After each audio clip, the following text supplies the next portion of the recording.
Hey folks, please join our great community at RivianStories.com to get all the latest updates, pics, and videos from Rivian owners and fans. We also have t-shirts, hats, and gear guides for your next adventure. Hope to see you there. I do want to start with the main thing that we wanted to get done, which is Rivian's new reservation system, which went live yesterday. So if y'all don't mind, I have this shown up here on the screen.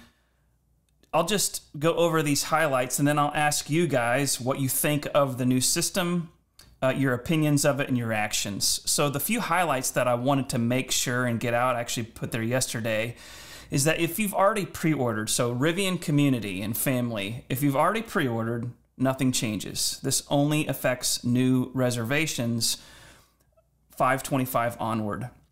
So the big change is that there's no more configuring anything when you reserve. You're just getting a place in line with that same $1,000 refundable deposit. And of course, there still will be location and configuration that can change your place in line as you get closer. But there's no saving anything. So they have a visualization tool, which if you come over here, you can see that you can visualize an RNS or reserve an R1S. The visualization tool is what we've known forever as the configurator, but there's just nothing that you can save. So you can still see prices, you can still see options. It's the same 4 tabs that we've always had, but then when you go to exit, there's a double exit to make sure that you know you just were looking at options. You're not saving anything or doing anything like making a pre-order or a reservation. The reservation is a whole different workflow, a whole different tab. You can only get to it from back on the R1S or R1T page. And then if you've already pre-ordered an R1 and you reserve another one, that's going to be 2 different tabs in your account page. And so it'll be split. You'll still have a pre-order, but you'll now have an additional reservation. So what do you guys think of the new system?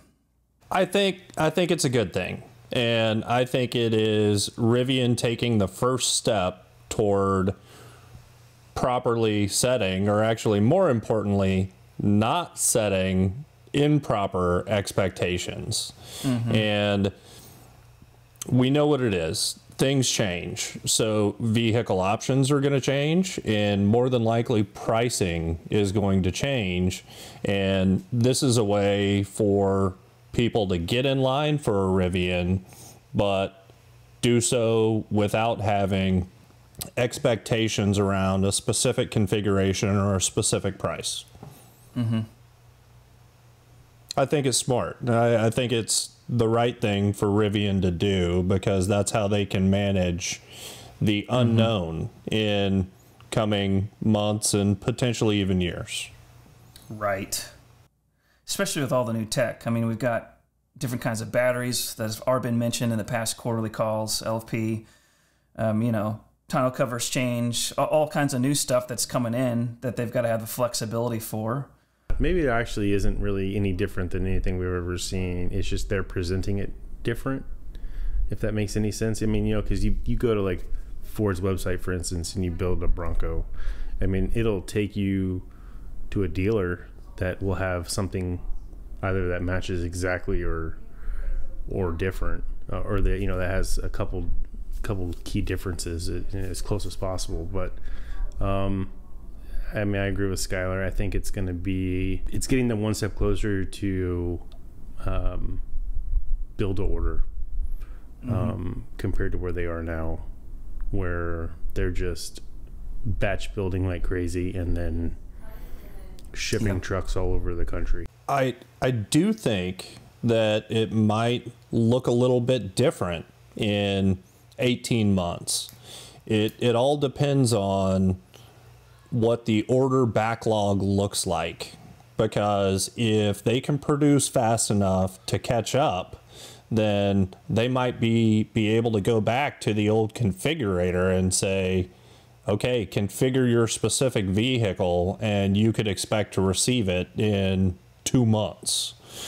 So I think this might be an intermediate type step that helps them manage the huge backlog and demand that they have right now. I would assume that once the reservations are placed in this new system, once they deem you close enough to take delivery, you tell them the configuration you want, and at that point you are locked in. And then if you make any changes, you are either A, canceling your reservation, or B, taking the vehicle as is, from what you told them on the phone, or through however the rest of that process is going to look. But if not, you cancel, then you can re-reserve or reserve again, and then give them a separate configuration, and then hopefully that's the one that you stick with. Once you confirm that, then if you cancel or back out, you're probably going to go to the end of the line or something, you know? Yeah.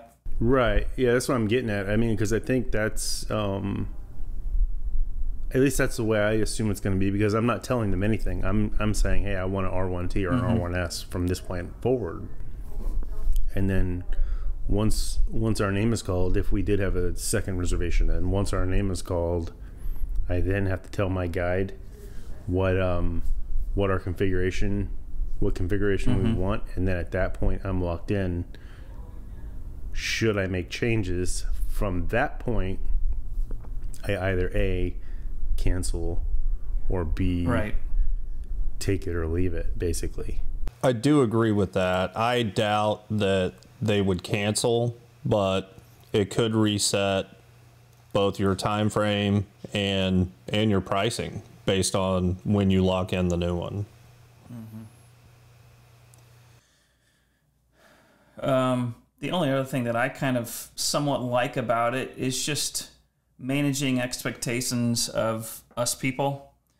You know, so since we've configured a couple of years ago, you know, pre-ordered, and then we had the configuration tool that went live whenever it was, whatever fall or winter it was. And then therefore all that time we have been obsessing over LCAP or white or limestone, and you sort of start obsessing over your perfect configuration rather than just kind of obsessing over the actual vehicle itself, you know, the R1, and the fact that it looks great in every color. And so I think that it will do some people a favor as far as helping manage expectations. Like maybe you don't get as married to your dream color, you know, so maybe there's more flexibility at the end. I think that's possible, but still people are going to go into, what do they call it? The studio tool? The visualizer. Yeah. Visualizer. People are going to go into the visualizer and they're going to figure out what they want. And I feel like they're going to be almost as married or committed to that configuration. What I think is going to be interesting is a lot of the major auto manufacturers change color options every model year. And if there is a color that you absolutely love, how is that going to work? I mean, is Rivian going to expand the color portfolio, or how often are they going to drop those off? I could see that being something that will upset people, especially if they've been waiting for a while.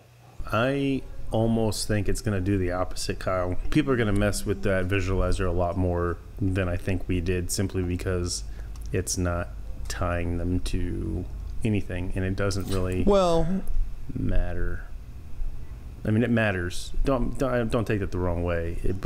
So what I did, go ahead. And I agree with you. People went into their actual configurator and were playing around and making changes.